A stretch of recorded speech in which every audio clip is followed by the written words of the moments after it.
নমস্কার বন্ধুরা, সবাই কেমন আছো? সবাইকে আমার চ্যানেলে স্বাগত। চলে এসেছি আজকে নতুন একটা ভিডিও নিয়ে। আজকে ছিল আমাদের বাড়ির মন্দিরের পুজো। তো চলো, পুজো হলো আর সারাদিন কতটা ব্যস্ততার মধ্যে কাটালাম। সকাল থেকে পুজোর জোগাড় সব কিছুই করলাম।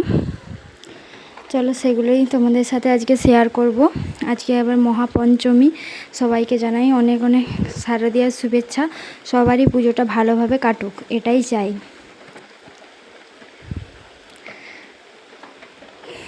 চলো তাহলে ভিডিওটা শুরু করা যাক। এই দেখো, সকালবেলা থেকে আজকে ভিডিওটা শুরু করেছি। সকালে ঘুম থেকে উঠে স্নান করে সেই সবেমাত্র স্নানটা করেছি। তারপরে এবার কাজে বসে পড়বো। এই দেখো, নারকেলটা কোড়া হয়ে গেছে। তার ভিডিওটা যখন করি তখন আর ভিডিওটা নেওয়া হয়নি, ক্লিপসটা। নারকেলের দিকে কোড়া হয়ে গেছে। এদিকে পুজোর সব জিনিসপত্র ধুয়ে এবং রেডি করে রাখা হয়েছে। বামুন ঠাকুর আসার অপেক্ষাতেই আছি শুধুমাত্র। এদিকে দেখো, নাড়ু বানাতে বসে পড়েছি। নাড়ু বানাতে তো প্রচণ্ডই কষ্ট হয়, যারা বানাও তারা তো খুব ভালোভাবেই জানো।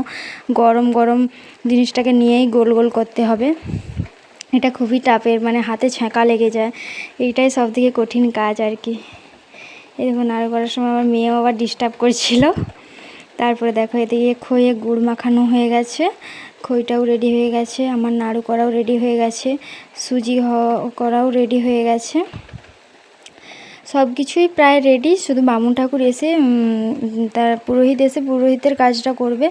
এই দেখো, চলেও এসেছে বলতে বলতে। তারপরে ঠাকুরমশাই তার মন্দিরের কাজ শুরু করে দিয়েছিল।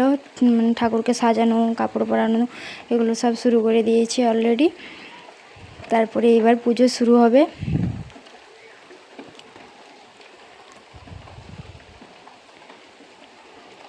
বামুন ঠাকুর তার আগে সব কিছু গুছিয়ে নিল। তারপরে এই দেখো, আমার শাশুড়ি মা বসে পড়েছে। শাশুড়ি মাই যেহেতু সংকল্প করেন, তো উনি বসে পড়েছেন এবার।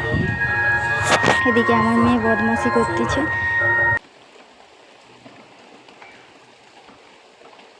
তো ঠাকুরমশাই মন্ত্র বলছিল, সেইগুলোই মা উচ্চারণ করেছিল। পুষ্পাঞ্জলি হলো, মায়ের সব কিছুই হলো।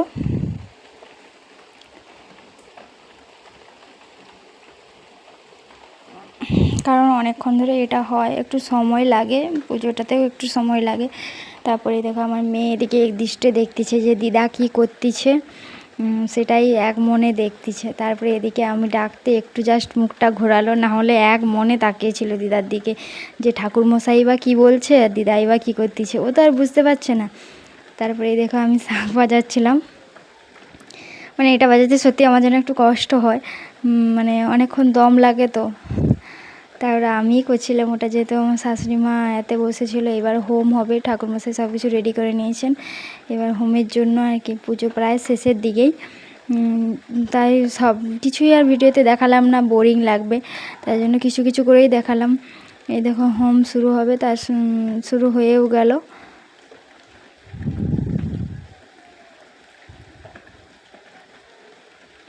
আর আমি এদিকে দাঁড়িয়ে একটানা কন্টিনিউ শাঁখ বাজিয়ে গেছি, মানে কন্টিনিউ আমাকে শাঁখ বাজাতে হয়েছে।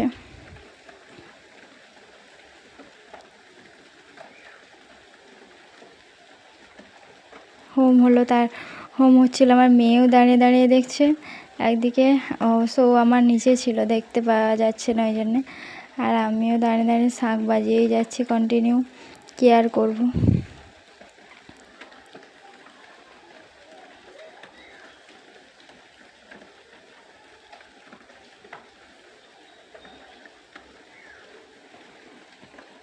দেখো, হোমটাও হতে কিছুটা সময় লাগে। আর এটা আমাদের মন্দিরের বাৎসরিক পুজো, মানে প্রতি বছরই এই দিনটাতেই মন্দিরের এই পুজোটা করা হয়। মানে এটা বলতে গেলে মন্দিরে ঠাকুরের মানে প্রতিষ্ঠা দিবস যাকে বলে, এই দিনই হয়। এই দেখো, তারপরে বাতাসা হরিলুটের জন্য সবাই চলে এসেছে, সব বাচ্চা ঘরের আশেপাশের। এই দেখো, সবাই চলে এসেছে বাতাসা হরিলুট দেওয়া হবে বলে। তারপরে আমাদের এদিকে তো পাওয়া যায় না, কীর্তন পাওয়া যায় না, তাই জন্য এমনি ঠাকুরমশাই ঘুরে দিয়েছিল। এই দেখো, সবাই বাতাসা ঘুরোচ্ছে।